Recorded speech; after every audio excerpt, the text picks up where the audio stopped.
సంస్కృతి సంప్రదాయాల్లో గిరిజనులది ఒక ప్రత్యేకమైన స్థానం ఉందనటంలో ఎలాంటి సందేహం లేదు. వర్షాకాలం ఆరంభంలో కొత్త నీరు చేరగానే వాతావరణంలో మార్పులు సంభవిస్తుంటాయి. పిల్లలు, పెద్దలు, పాడి పంటలు, మానవాళి అంతా ఆరోగ్యంగా ఉండాలనే ఉద్దేశంతో బంజారాలు 7 అమ్మవార్లను ఏర్పాటు చేసుకుని శీతలా భవాని అనే పేరుతో అమ్మవారిని భావించి పూజలు చేస్తారు. జొన్న, అలసంద గుడాలు, బెల్లపన్నం, పసుపుతో ఉడికించిన మాంసాన్ని నైవేద్యంగా సమర్పిస్తారు. పశువులన్నింటినీ ఒక్కచోట చేర్చి జొన్న, అలసంద గుడాలను పశువులపై చల్లుతారు.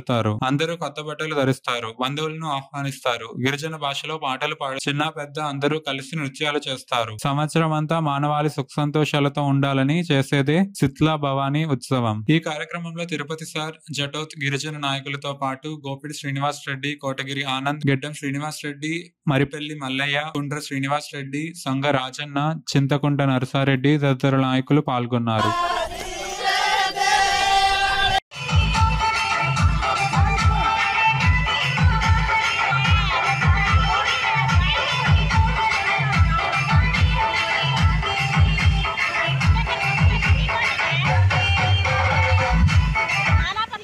జై శీతలా భవాని, జై శీతలా భవాని.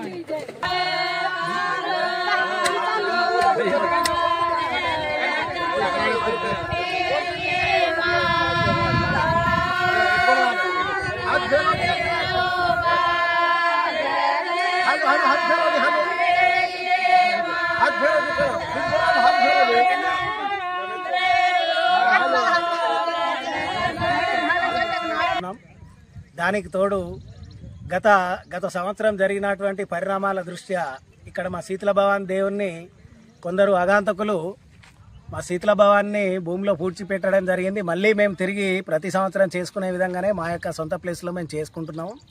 దీన్ని వాళ్ళు ఆసరాగా వేసుకొని మేము వన దేవతల్ని వనంలో మాత్రమే మేము చేసుకుంటాం. దీన్ని ఆసరా వేసుకొని ఆ భూమిని చదును చేసి మాదని అంటున్నటువంటి నాయకులపైన, సేమ్ టైం ప్రభుత్వం పైన ఏదన్నున్నా మా గిరిజన జాతిపై దయ చూపి మా యొక్క ప్రాంతాన్ని, మా యొక్క దేవుని యొక్క ప్రాంతాన్ని, మా దేవుని యొక్క స్థలాన్ని మాకు కేటాయించగలరని మనవి చేసుకుంటూ